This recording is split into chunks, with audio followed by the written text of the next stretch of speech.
Novaliches. Pero pag sa dumiretso ka papuntang Caloocan po yun.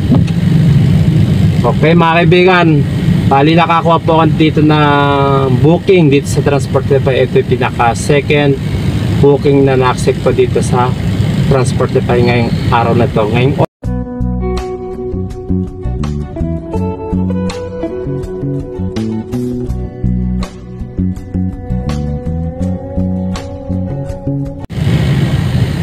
yes, good morning po mga kaibigan, mga kasama. Time check, alas 4:53 ng hapon. Yan, bali mag alas 5 na po ng hapon.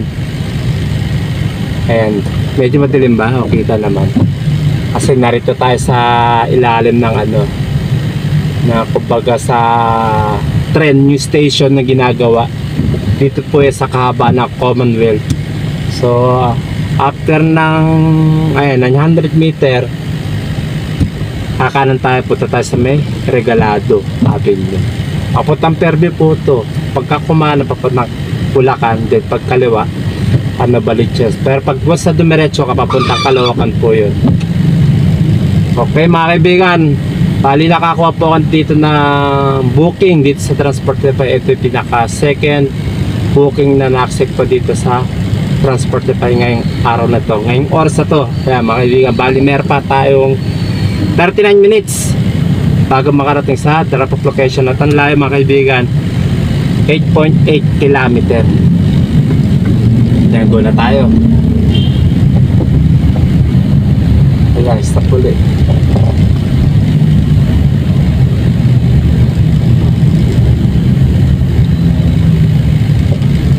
Teka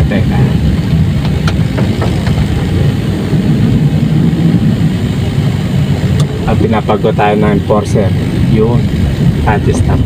Sila masusunod, sila nakakaalam yun mga kaibigan. 30 minutes bago tayo makarat sa drop off at Tanlayo mga kaibigan. 8.7 kilometer yan.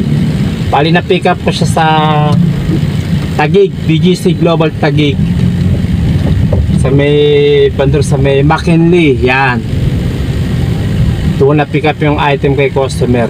Bali company booking po siya. So ang drop off dito sa may Caloocan. Yan, north, how about northwest? Ayan, sa Caloocan.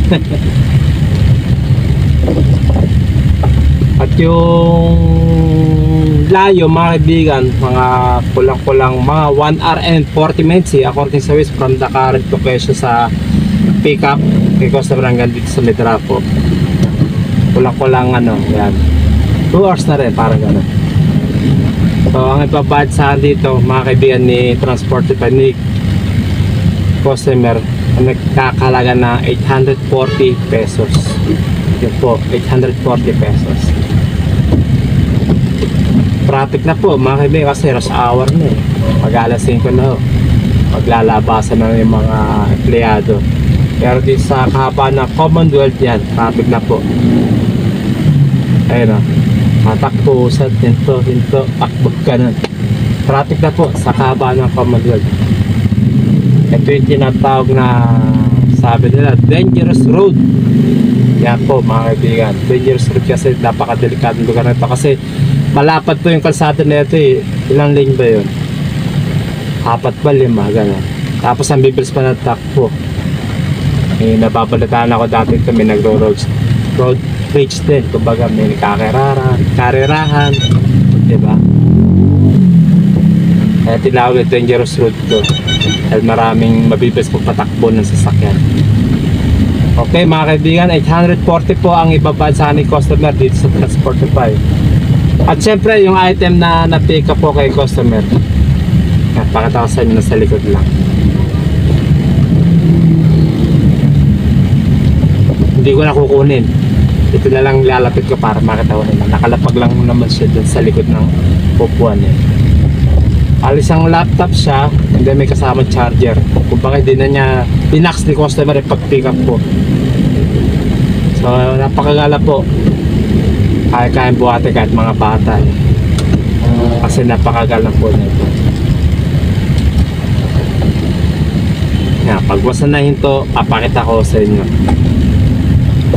kasi traffic nga pag napahinto tayo.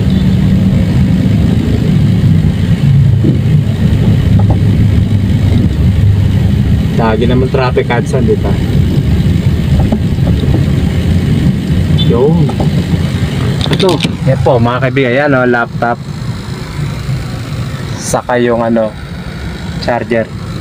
Pataw ba na niya? Ayan ho. Po ba? Ito yung charger. Yan. Yan naman yung laptop. Ang bakulay silver gray ba yun? Yan. Ito, laptop.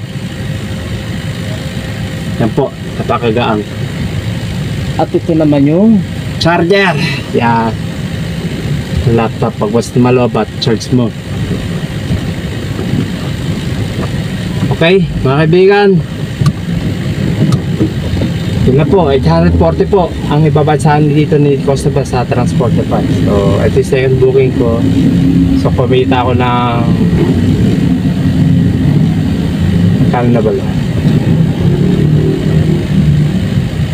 Kulang-kulang 1.3, 1.4. Basta ganun po, 1,000 plus po kinita akong araw to, 2 booking lang po ito.